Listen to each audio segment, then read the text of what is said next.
So first of all, in your wildest dreams, did you think that it was going to be this popular? No, no. I remember thinking, I think we'll get a couple of years with school groups because social studies teachers will want to cover like a semester of APUSH.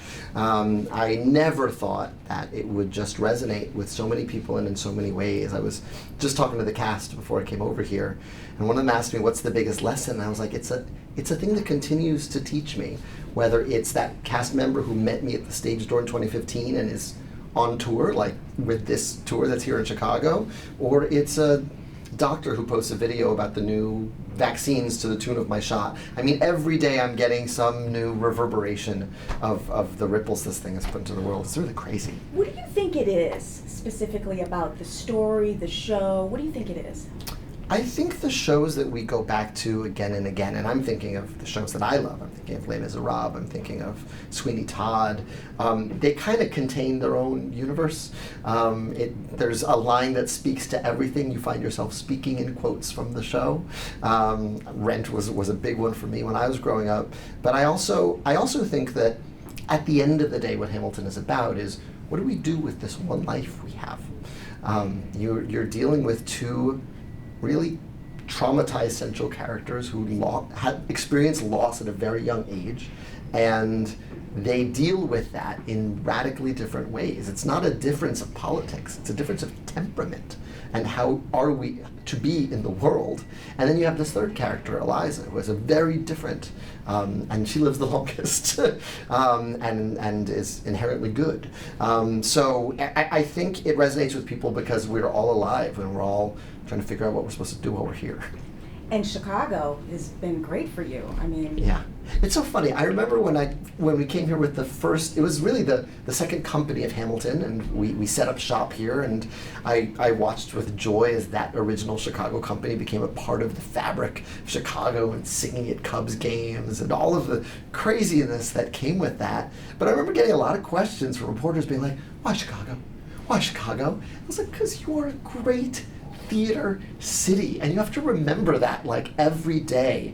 You know, we live for communal experiences, especially now that we'd all been in lockdown for so many years. It's so important to support theater and get back out and experience the joy of being in a room with lots of other people and experiencing a story together. So I'm really happy and proud that Hamilton's back in Chicago. Chicago's been so wonderful to us.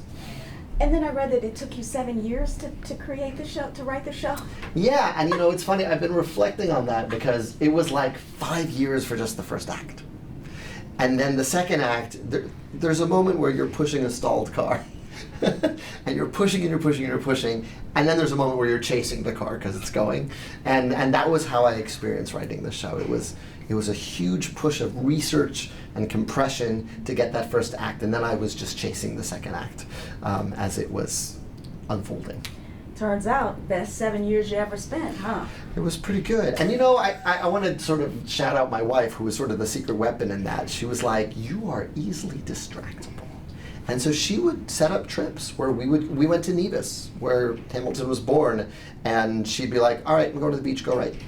Or we'd stay at a friend's house in Long Island, and she'd be like, all right, I'm staying with you for a week, and then you're staying by yourself with the dog for a week. This is before we had kids, when we could actually do this.